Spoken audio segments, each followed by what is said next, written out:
Micro, okay. I hope I will have the same passion that my predecessor for presenting my subject, but railway is railway is really hands-on activity. So I will describe you my journey and why I'm Chief Technical Officer now. And just a demonstration, if I can do it, everybody can do it. It's just about willing to learn and challenging yourself, either physically in moving or in accepting challenge in your professional life. And learning is not when you get a diploma out of the school. Learning is all the journey.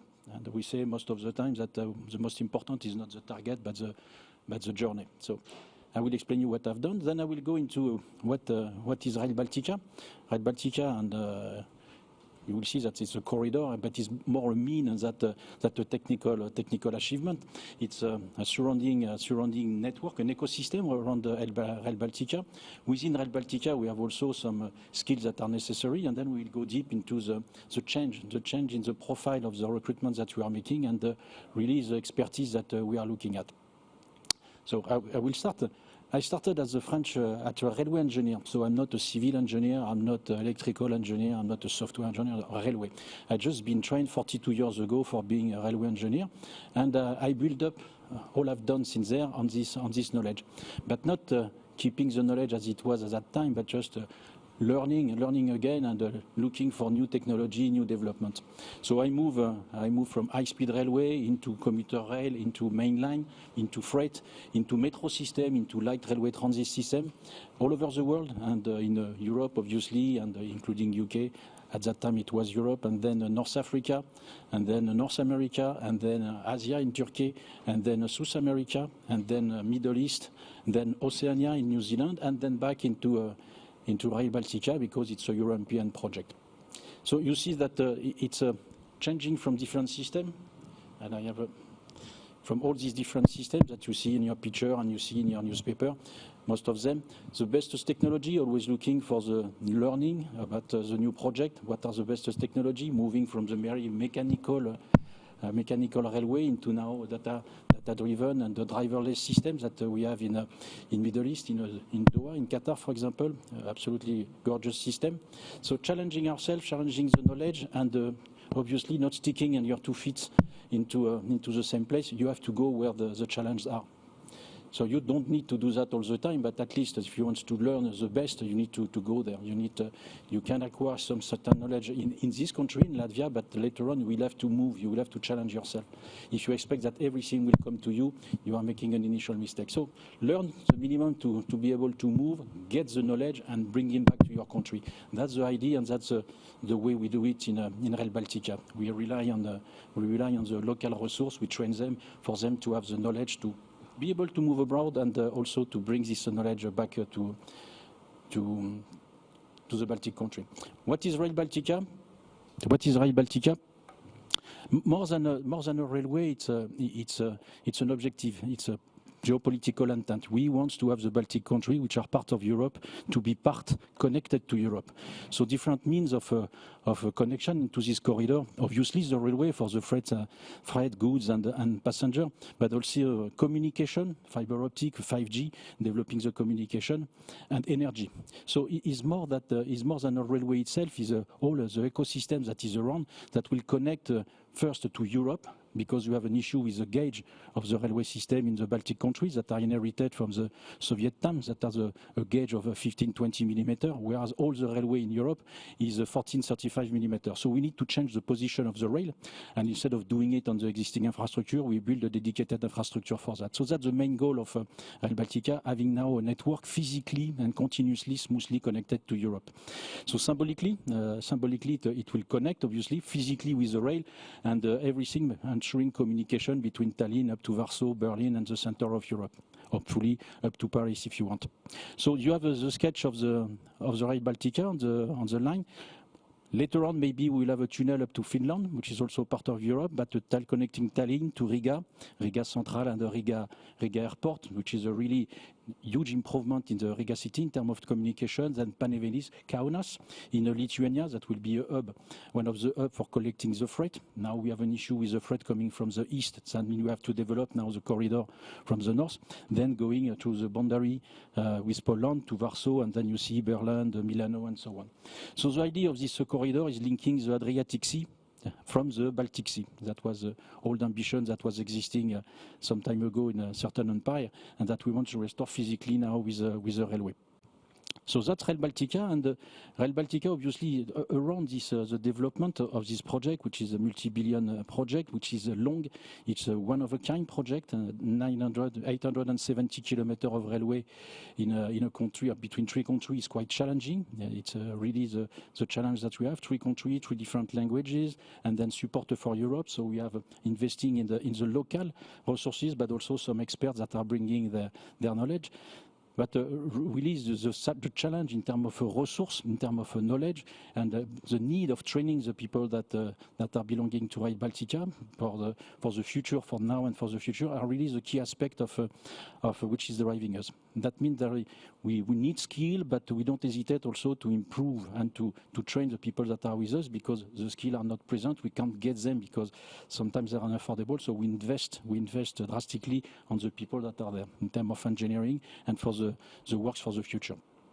That's Rail Baltica. So I will go faster on that's we'll see that in any web page or any internet page, that the ecosystem, when you are creating a communication, a corridor, that means allowing people to connect, to be connected, either with good freight or communication, data, or energy, you create an environment which is increasing all kind of different aspects of the industry, of the environment, of the system around the railway. So that's the environment. So with some of them, the performance, the regional aspect, which is something specific on this high-speed line, which is also developing regional station.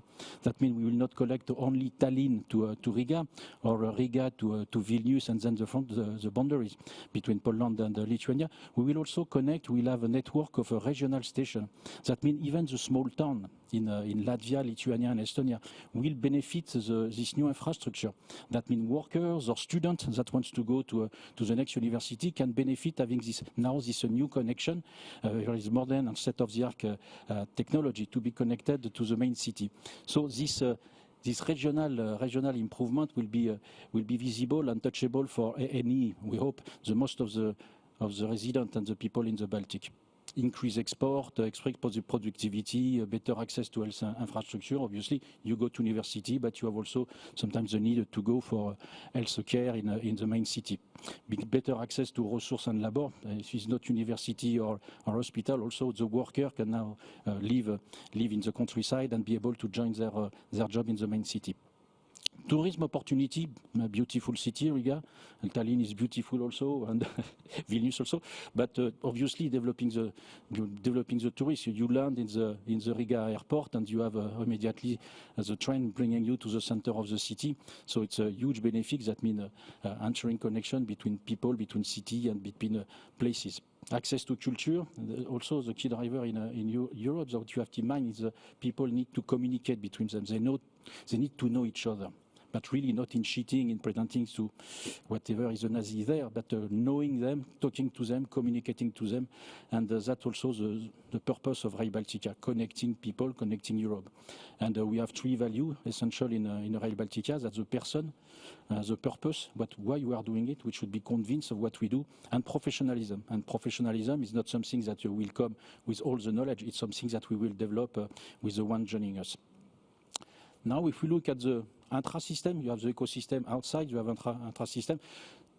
Obviously, Signe that made the presentation put a lot of information in them. It's just showing you that there is different disciplines and skills that are necessary with the four key development aspects: transformational, integrated, competitive, and sustainable. That's all these areas that for which we will have to develop the skills. Some are existing, some to be created, and some to be developed. For example, we have a department, we have a team in charge of innovation and digitalization.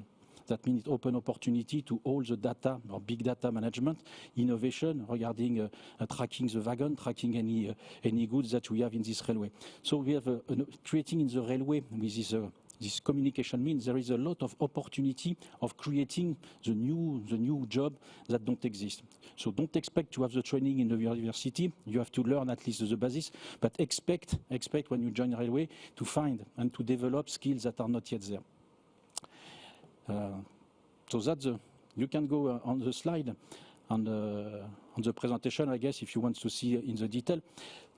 What does it mean? Taking an example, when I started, it was a mechanical railway. We are setting the route of the railway in moving levers, and it was very mechanical. And then we move into electromechanical. And when I did my thesis on railway, I have to ask to develop the demonstration and why they move from mechanical to electromechanical.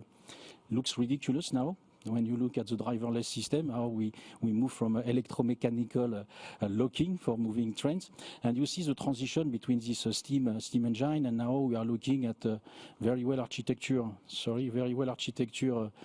station and a faster running train with the best technology using spatial, radio, and huge communication system. In fact, we moved from a world where we have one information and we are dealing with this information as long as possible into almost now in the communication world and in railway, in continuous communication. And the transition is that a human being can deal with one information, digest it with his brain, and then act accordingly. When continuous communication, the human brain is not good enough. You need to be assisted by systems that are able to digest this information for you. So that's the main transition of the patchy, the discrete information into the continuous information. And this transition with carry-on, with the amount of data that you have to deal with. And so we will meet to the driver. And now we have system with a driverless, for example, in metro. And all the human factor, the railway as a system was very well based on human being. Everywhere we have human to do something, and we are moving swiftly into automatism. That means that we need to look at the way the system are reacting in a normal operation or in degraded operation or in emergency, and use this information to automatize the system to improve the security and the safety of the system. The railway is a natural safety system. Looking at, obviously, as long as you are manipulating or using data, you need to protect your data from some threat, and we are developing cybersecurity and rethinking the way we are organizing security, not at the individual level, but at the global system level, into the material, into the communication, the protocol, and the securing the data. And obviously, it's something which is very salient in the Baltic country is interest in the environment. A huge effort is made to ensure that the integration of the railway, which is quite disturbing, catenary mast and all this ballast and all this right of way that we take can be disturbing for the population there, and we are definitely trying to minimize and want in our design to minimize by any means all the environmental impact on the environment.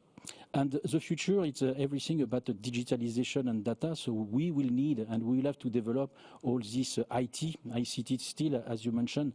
And you don't need to be an expert and a PhD in ICT, but having a minimum basis of knowledge in IT to be able to understand what are these data and organize this data, capture this data, structure this data. And we have a specific department for information management in Rail Baltica for this purpose, with many different subteams regarding ArcGIS, BIM, asset management, and dock control, and others. So to close this speech, and according to my story, it's not about when you start and we are talking about skills and the future of job. The trend for the future is not something that somebody will define for you and that will appear in front of you. You are the trend. That means you will bend yourself into the direction where you want to go. As long as you have this willingness and you are open to challenge, that you can work with others, which imply having respect and acceptance of others. But the key point where you stand now, even if you don't know everything, doesn't matter. Look at watch that space and look at everything you can learn in front of you, and that will shape you and that will shape the job for the future. Thank you. Thank you so much, Marc-Philippe, for this insight into this significant Rail Baltic project. I have a very basic question before we come to Parcela. How have you fared with recruitment? Because I imagine for a project like this, which is even though it's multi-year, it's a one-off. I mean, presumably we're not going to be building another similar railway like this in the Baltic states for quite some time after this is finished. So how have you fared with recruitment, and how have been the skills of those you've recruited? We try honestly at the beginning to get the best, and in terms of accessibility to the market, the cost of the expert is very expensive, is out of our budget.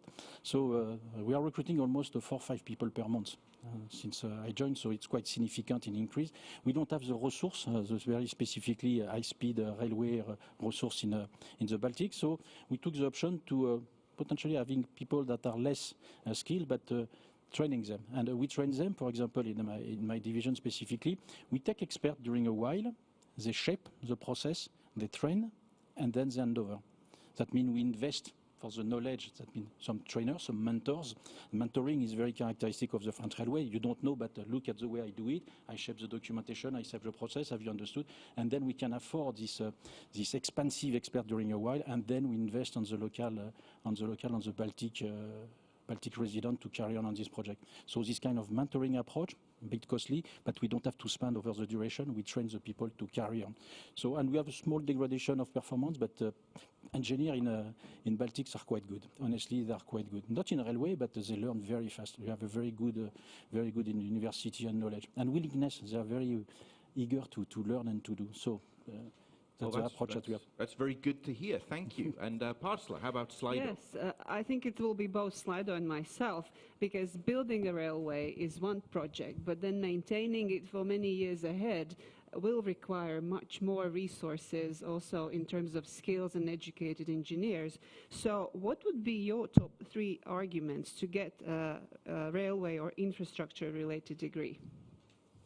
I don't know if there is degree for that. These are changing so fast that you need to have a minimum knowledge, for example, in a data management or IT knowledge or mechanical, electrical. There is no, I don't know, potentially there is some graduation in a university, but the most important is to join and to learn. You don't have, because all the railway, high speed or freight or commuter train or metro are different. So you have a basis, you have grounds to start with, and then be willing to learn. You will never start with all the knowledge in railway. You will have to accept that you don't know. That's what I said in my last slide. Accept that you don't know, but be willing to learn and find what is in front of you. Do I have time for another question? Yeah, I think one more. Yeah, very good. Thank you. Because I think it's also on the list, but that was also one which I was curious about. In which skills do you invest the most in Rail Baltica? In passion. In passion. And how do you train that? No, you recruit them because they have some kind of passion in what they do. Passion is the willingness to learn. That means they have a potential, and we accept the fact that they don't know they will be to be trained. So we don't need to have PhD. We need to have people that are a willingness to learn and to collaborate. The team spirit and the purpose and the people are more important. We are creating for the long run. So the value as important as we deliver on a day-to-day basis. You know, culture in a railway is very important. You have the safety culture, but the culture owning his own company and building for the future, having a kind of legacy. So the skills that you are looking in people. We are more looking about soft skills with correct technical ground than upper skills that we'll not find or we cannot afford, just basically. So that's the skill we are looking for. Thank you. Wow, what an inspiring presentation. Thank you so much, Mark.